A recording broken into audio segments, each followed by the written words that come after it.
Hey everyone, Wandering Bard here, and in this video I am going to be ranking the icons in Final Fantasy XVI from worst to best in terms of the abilities that they give to Clive in combat. I've had an idea to do this type of video for a while now. I had a script written and everything, but as I was thinking more about the concept, I realized that there were a lot of ability combinations in the game that I had simply never tried. So I recently did a bunch of experimenting here in training mode to figure out what the optimal ways to build each icon were. And now in this video, I'm going to be showing what I determined as far as optimal builds for each icon using only their abilities, and also my personal ranking of them from worst to best. So naturally, this video is going to be my opinion based on my experience using them. I'm sure many of you watching will have a different one, so let me know down in the comments what you think the best icons in the game are, and please consider liking and hitting the subscribe button if you enjoy this video and you want to see more content as it comes out, because I have a lot of things I still want to do with Final Fantasy XVI, especially with the DLC recently being announced, and I'm really excited to show y'all what I've got. So let's get into the Hall of Virtue with my 7th ranked icon.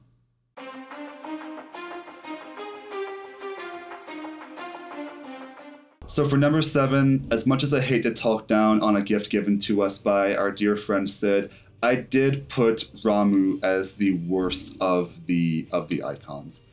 I think largely because I kind of hate his iconic feat, Blind Justice. So Blind Justice, you can lock onto a bunch of enemies, shoot lightning at them, and the lightning does basically no damage. Like, it doesn't really do anything. You can master it to get more lock-ons, but the lightning itself, it doesn't do very much. It's not useful against enemies that aren't small or that you don't have large numbers of. And overall, I wasn't super impressed. So the iconic feat is an issue. Ramuh's actual abilities are pretty fine though. So my usual loadout was these two, was the two that you get in the beginning, Pile Drive and Thunderstorm. I didn't think much of Lightning Rod. When I looked at it, it feels like another thing that works better when you have multiple enemies you're fighting. But the synergy that I found with these two is that you can get a lot of damage off, will damage off especially, pretty quickly if you use Thunderstorm and then you use Pile Drive. So for example, I use Thunderstorm, which can armor through attacks by the way, and then I just get a ton of damage off. I've already almost gotten halfway to stagger on this Minotaur with just those two abilities. So if you're wanting to build him from a staggering perspective, you could do it that way, where you would Thunderstorm into Pile Drive. They have different recharge times, which is the upsetting part. I'm close to having Pile Drive, and that's a stagger right there, and that's pretty good. So if you wanted to build him from a staggering perspective, you would use that. If you wanted to have more punishing options, you would probably give him Judgment Bolt, which is very slow to recharge. I'll just say it. It's a very slow recharge time. But we'll try. We'll see how it goes. So I do this. I Pile Drive.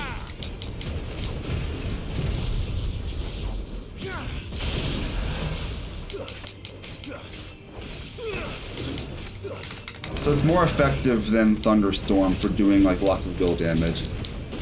Problem is that by the time I have him staggered, I won't have it back. It takes too long to recharge. Because now, like, the optimal way to do it obviously would be to not have just one icon. You would have Judgment Bolt as a strong punish option for staggering with other abilities, like notably Garuda does really good will damage. The issue, though, is that there are plenty of icons with abilities that also do a lot of damage, but you can get better payoffs off them, or you have more versatility, or you have iconic feats that don't suck. So I am personally going to be putting Ramuh 7th.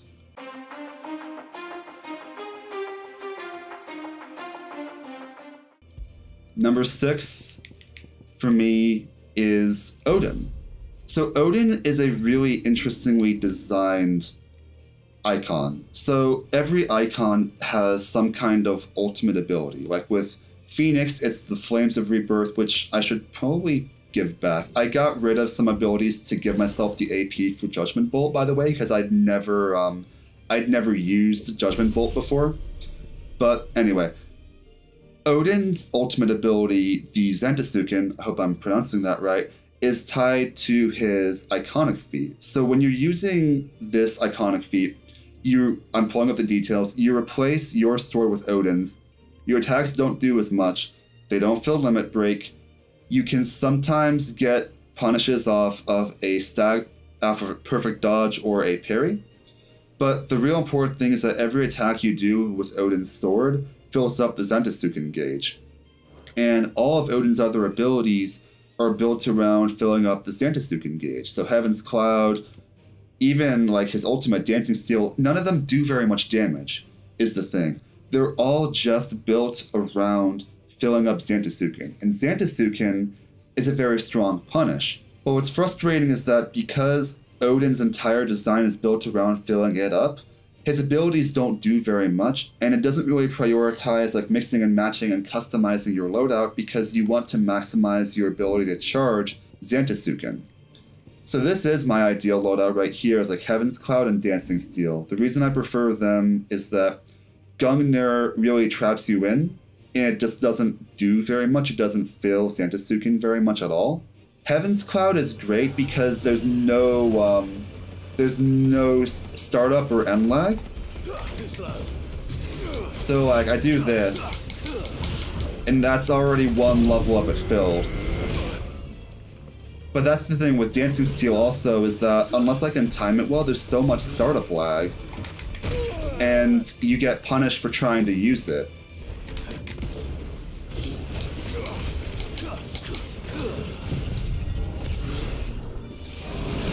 Okay, there we go. That's better. So I hit these two, Heaven's Cloud and Dancing Steel, and then I already get most of the way towards a fully charged Zantetsuken.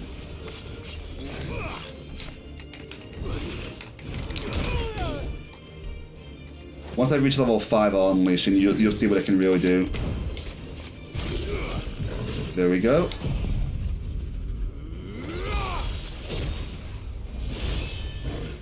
And that's a fair bit of damage. And the good news about all of Odin's abilities is that they do recharge pretty quickly. So like, I'm here, and I think this gets me to full.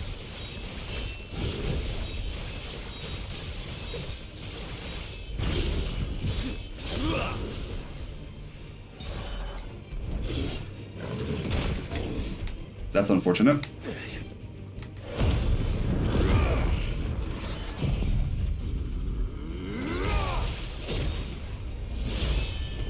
And like, you do a lot of damage. With Odin's abilities, you don't stagger very much.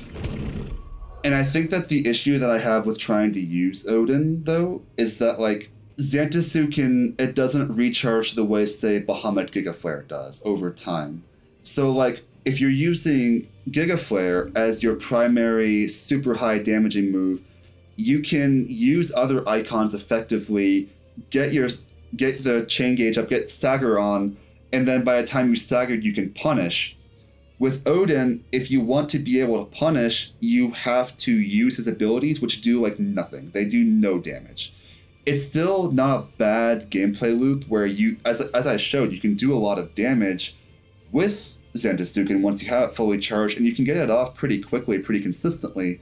But it's not my favorite icon to use because the play pattern can get a little tedious, and it doesn't mesh well with trying to use the abilities of your other icons.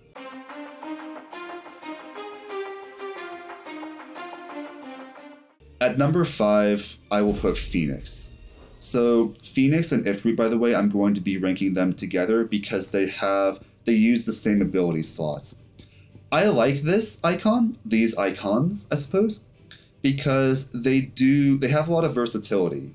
So, for example, you have the ability Ignition on Ifrit, which you basically comment yourself across the battlefield, picking up enemies and doing a lot of damage to them. It's great against multiple small enemies because you can pick up more of them, you drive them back so you keep them in hit stun and you're doing continuous damage. This isn't good against boss enemies, because boss enemies don't get knocked off balance by the ignition, and you leave yourself really vulnerable to a follow-up attack. But against boss enemies, you could use Rising Flames, which has the same damage output, same damage rating, but it's a very quick single strike, and it won't leave you nearly so vulnerable. Scarlet Cyclone is fine for getting will damage. Heat Wave is an ability that I got a lot of use out of against Benedicta, because it destroys projectiles and does your own projectile attack back at her. If I had given myself this against all the other wind-based enemies that you fight really early on, it would have been really good against those too. And of course, with the ultimate ability, the Flames of Rebirth, you have a giant area attack that does good damage, good will damage, and that can heal you. So there's a lot of versatility to play with the Phoenix and Ifrit. For this type of enemy, for this boss enemy, I'm giving myself these two. So Rising Flames for a very quick punishing damage ability, and Flames of Rebirth for both the healing and just the staggering amount of damage. This is actually a really good loadout against, having the Flames of Rebirth is good against a bunch of small enemies too. You just might prefer to give yourself Ignition instead of Rising Flames for those. But this is still, I think, a pretty optimal loadout.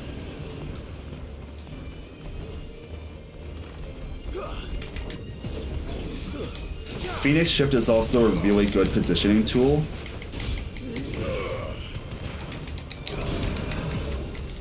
Because you get yourself right up in your enemy's space. It's really nice for that reason. I want to wait until I want to get hit before I use Flames of Rebirth to show the healing, if I can. That works. So now... So that light green part of my health bar, that's what it's going to recharge.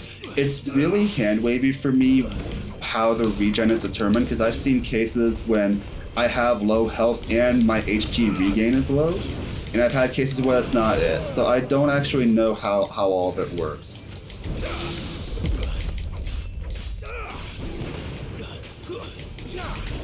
The only issue that I see with the Phoenix Shift is that it only can move you towards your enemy. It can't directionally dodge you. So you could, like, if I tried to use it in that case where it was, where my enemy was rushing at me, I'm going to take damage running into them. But it's still a pretty good loadout. Like, I have him staggered here, getting that damage multiplier up, and then once it's almost up, once I'm almost done punishing, I have a pretty strong Rising Flames. So it's a pretty good icon. It gives you a lot of versatility. The only reason that I'm putting it 5th, or the main reason, is that, like, none of his abilities are brokenly powerful.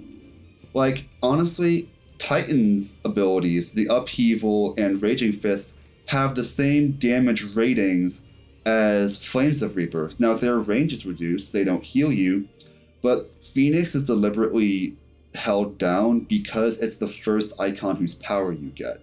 So naturally they weren't going to make it super broken. But because of that, there's limits to what it can achieve, which is why I'm personally going to put it in 5th place.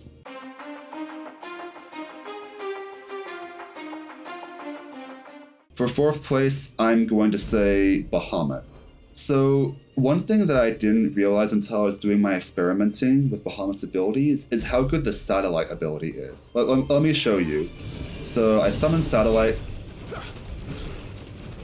and every time I use the magic command, even when I'm in hit stun, as you see, the Satellite will attack, and it does a lot of will damage.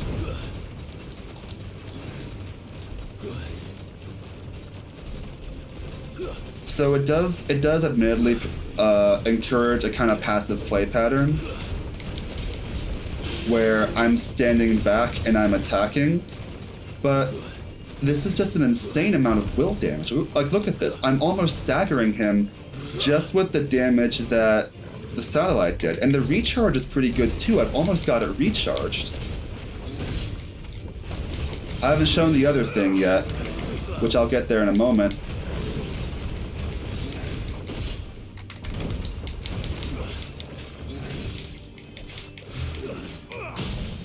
He's staggered, and I do one of these.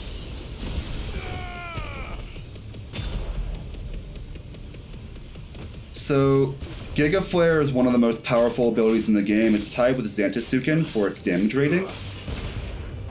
And it holds your enemy in and just pummels the crap out of them.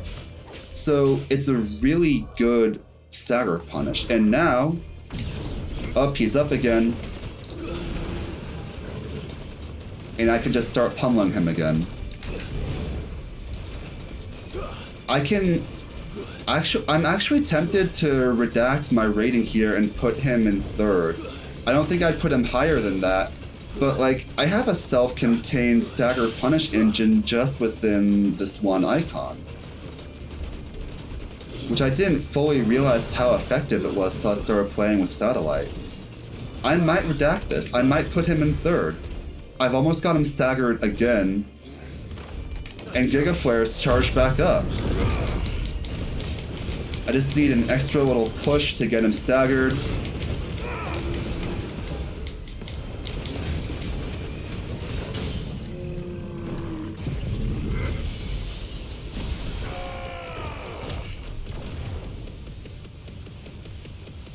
And he's down. Like, yeah, I might put him in 3rd. We'll reserve judgment, we'll see in a moment. But the effectiveness of Bahamut's abilities is insane, because I didn't get to showcase this, but his iconic feat, the Wings of Light, it charges up Mega Flare, which is a persistent AoE spell that hits everything around you, so it's really effective against small enemies. So one of my favorite interactions in the game was to use Garuda's Air Blast attack, because that summons a constant tornado to put enemies in hit stun. And then while Tornado was active and all my enemies couldn't reach me, charge Mega Flare, because that's the best way to do it when enemies can't hit you. And then once the Air Blast was done, just unleash Mega Flare and kill everything. So it's useful against crowds of enemies, it's useful against single enemies really effectively. It's its own, with these two abilities, the Satellite into Giga Flare, I have a self-contained stagger and punish engine, which is way more than I could say about like Odin. I might put him in 3rd. I might redact this, but let's compare.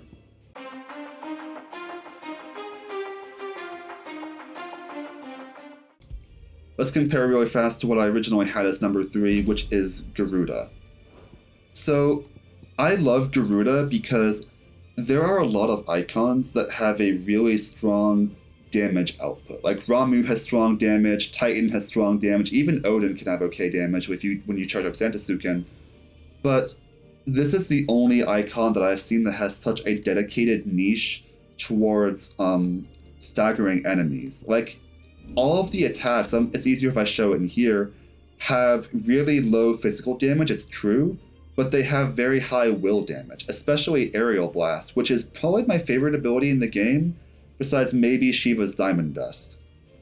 It's a freaking tornado that does persistent damage. It's useful against crowds like I described when I was talking about Bahamut, and it's useful against boss enemies for the pure will damage, let me show you actually.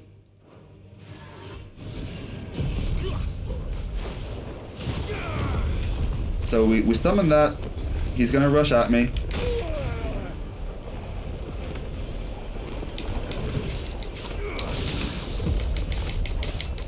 And the tornado just follows him and does persistent damage.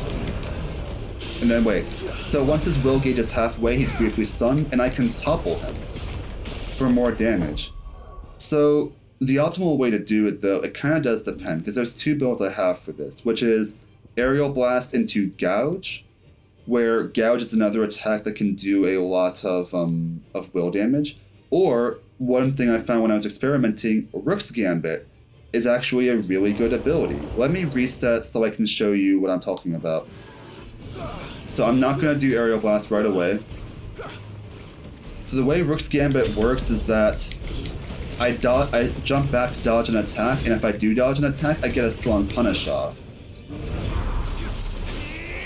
And the punishing attack that you get off of that actually does more will damage, and possibly more regular damage as well, than the Gouge does. So what I guess I'm doing now is I'm summoning Aerial Blast. He's gonna rush at me. And Rook's Gambit recharges so quickly, I already have it back. The tornado is still doing persistent damage.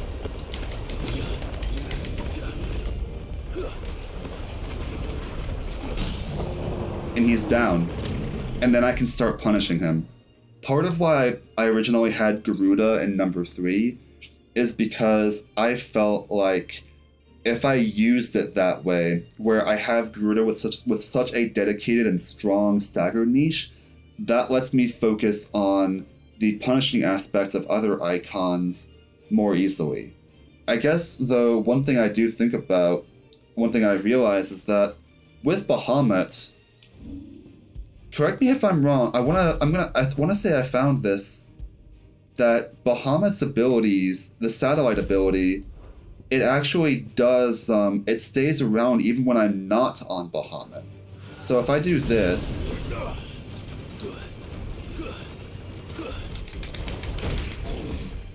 yeah, so it's still there.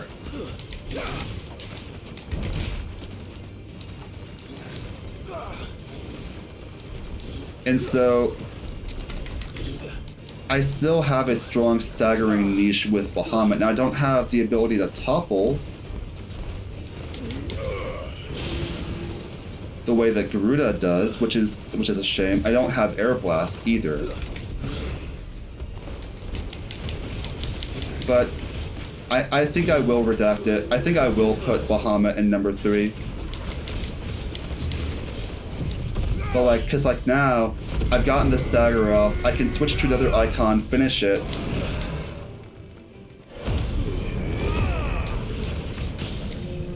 And then I have Giga Flare.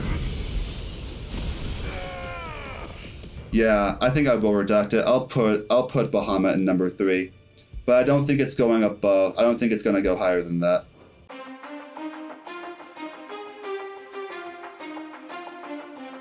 Number 2, I'm going to say Titan. And Titan possibly deserves to be number 1. This guy is just so versatile. So the current lineup that I have on him, which is useful for a boss enemy, is Wind Up and Raging Fist. And both of these are abilities that do a lot of damage to a single target.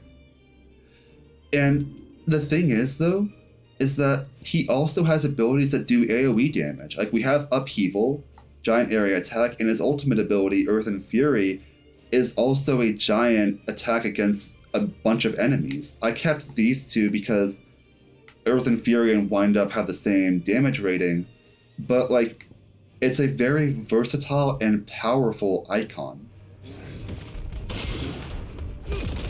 So when I use Raging Fist to block an attack, I do even more damage. I get even more hits in. And I've already got him almost staggered. I mean, halfway to stagger.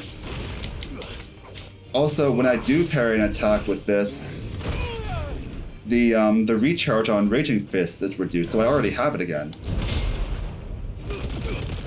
Against a Minotaur, it's really easy to show this because Minotaur's attacks are very slow and predictable. Alright, I want to show off Titan Block now. Come at me, stupid beast.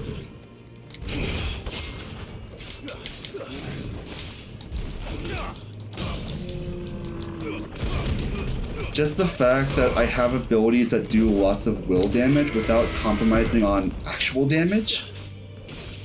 And I have a strong punishing aspect. Titan is so powerful. I got all of this off 1. And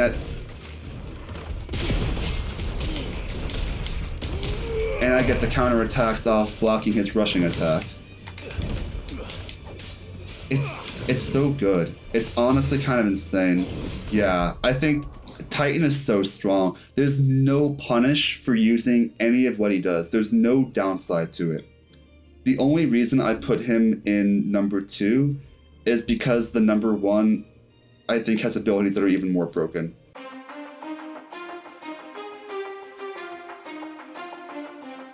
Shiva, in my opinion, almost deserves to be number 1. just because of Cold Snap.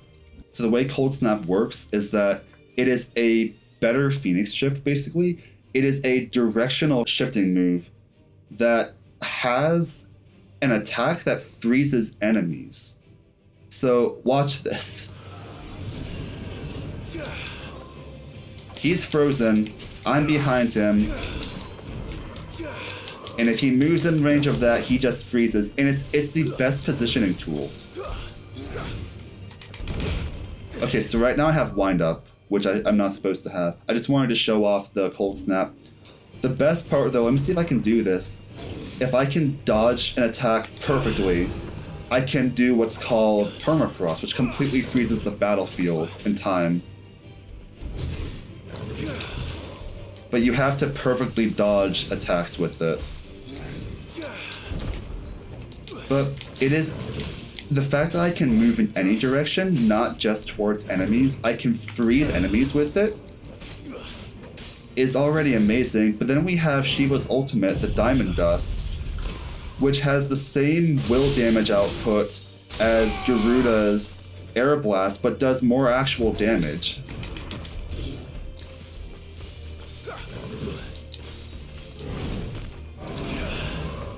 Even that didn't get Permafrost? That's a shame. So in terms of Shiva's other abilities, a lot of them I didn't find to be super overwhelming, I'll admit. A lot of them are good against multiple targets, which I'm not able, against like small targets, which I'm not showing with this demo. Ice Age is probably the one that I would use. I wasn't super impressed by it either.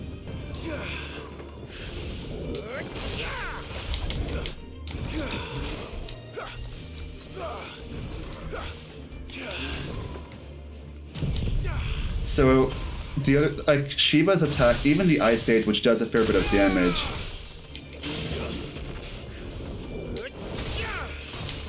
it doesn't actually, it's not the easiest attack to aim.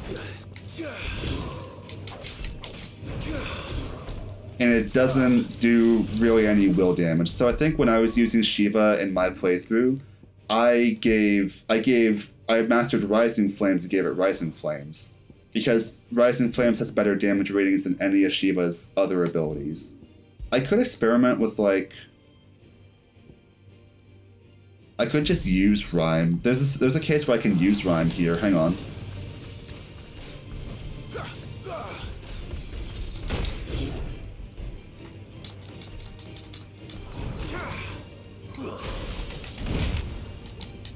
But like, even that, like, I was trying to shoot it at him.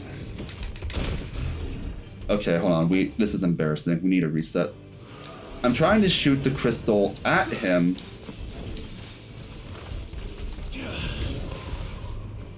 That's Permafrost.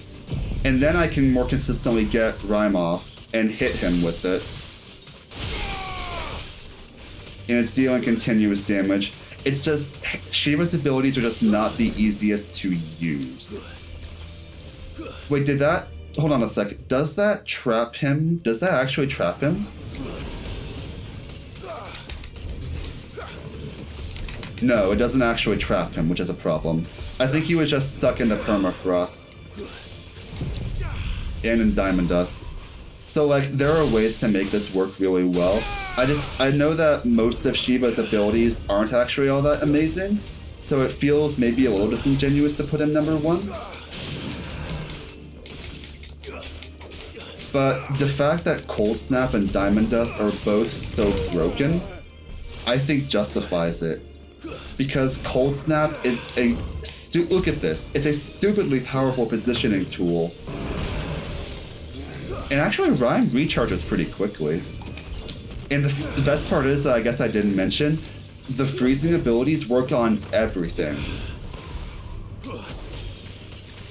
Even the final boss of the game gets trapped by Basic Freeze or by Permafrost. So yeah, when I get Permafrost off, Rhyme is actually really good because I can stack the continuous damage.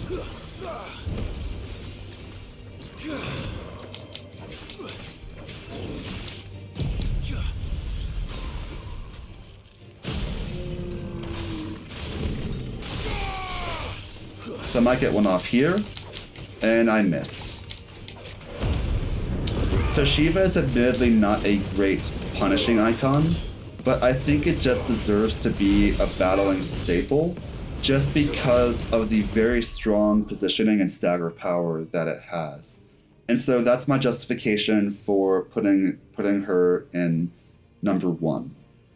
If I wanted to combine all of my abilities to give myself like the best possible loadout, how would I do it? I would do, let's see, knowing now how good Satellite is, I would do this,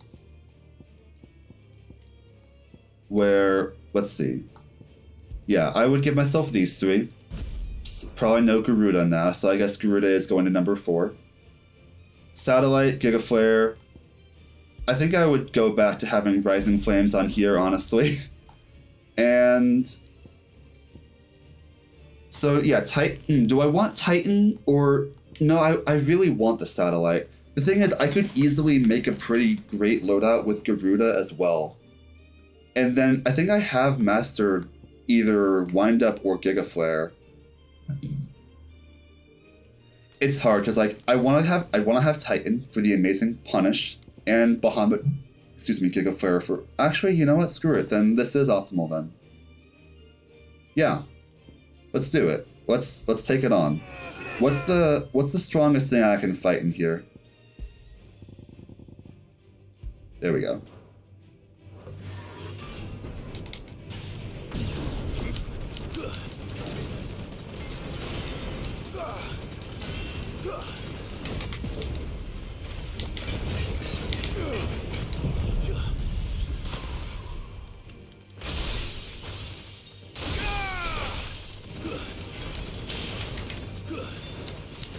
So I still got Satellite active. It's still doing its thing.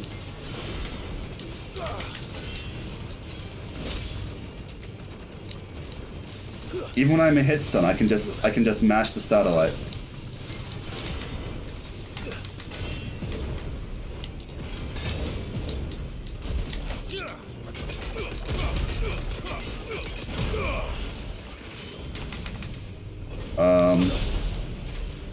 My bad.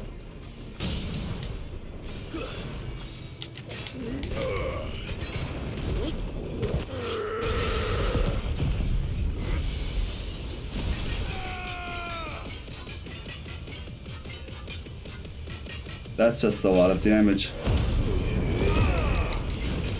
So I'll stay on Bahamut so at the moment the stagger gauge is done, I can summon my Satellite.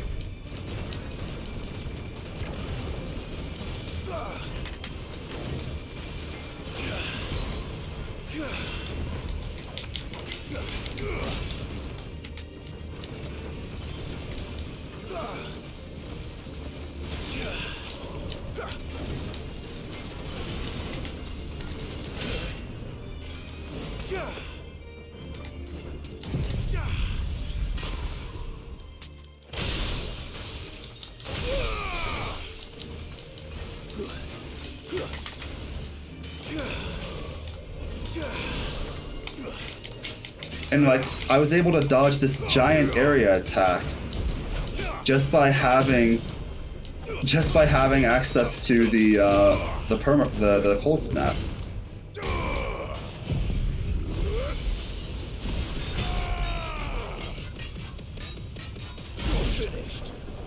And I win. So the final rankings: Ramuh number 7, Odin 6, Phoenix/Ifrit 5, Garuda 4, Bahamut in 3rd, Titan 2nd, Shiva 1st. And yeah, so those are my rankings. Do let me know down in the comments again what y'all think and what yours would be. And please like and subscribe. There's also a community Discord now, which you can join if you want to talk more about gaming and characters with people. Link is also in the description of this video, so hope to see you there. I'll see you next time. Have a good one.